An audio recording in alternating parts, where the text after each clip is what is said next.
What's up guys, Jay Cutton from Fitness Culture. Today we're going to be going over another advanced training technique video, but today is going to be more of an advanced lifting protocol. So we're going to be talking about rest pause for strength. All right guys, so for a traditional lifting protocol, you would normally see something that looks more like this. So maybe you're going to do 85% of your 1 rep max for 4 to 6 reps, and you'll do 1 set and then rest for 2 to 3 minutes and then go back to your next set, right? Maybe you'll do 4 sets of that. So with the rest pause method, what we're going to be doing is on that first set, you're still going to be doing, let's say 85% for that 4 to 6 rep range. And really on the rest pause method, you're going to use it as a range, right? It's because you don't want to completely burn out.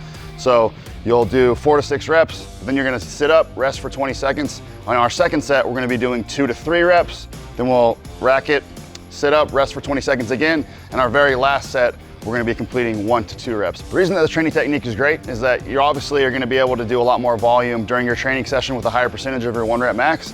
But also for advanced lifters, you need to find a new way to stimulate, to tap into those high threshold motor units. And so that's what this is gonna do. You're gonna be under fatigue. It's gonna force you to tap into those high threshold motor units to get the weight to move. So I'm gonna be showing you an example of what this is gonna look like on the bench press. So like I said, what I'm gonna be doing right now is 85% of my 1 rep max on the bench press. I'm gonna be doing, my first set is gonna be 4 to 6 reps. So really 6 reps is gonna be really close to basically your rep max for 85% on the bench press. The goal for me is not to hit failure on that first set, probably leave 1 in the tank. On the first set, 4 to 6 reps, I'm gonna rest 20 seconds. Then I'm gonna be doing 2 to 3 reps, and then I'll rest 20 seconds, and then I'm gonna be doing 1 to 2 reps. My next set, I'm gonna be going for 2 to 3 reps. I'm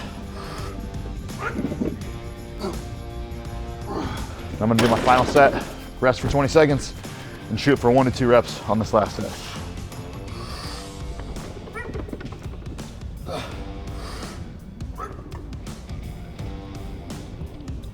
All right, so that's 1 set. The way that I would usually program this in a day I would actually do anywhere from 2 to 4 sets of this complete set. Usually resting, since this is such a taxing set, I would rest 3 to 5 minutes. So really get myself full recovery between each set and really try to push myself to the limit during that training session. All right guys, I hope you enjoyed this quick tutorial on how to use the rest pause method for strength. We put a link in the description where it kind of gives you how we would program this into a full day of training. So if you want to check that out, you can click the link to download that day. If you guys want me to cover anything else, please let me know in the comments and I'll try my best to cover the topics that you guys want me to talk about. And as always, if you like this content, please subscribe to our channel. Thank you.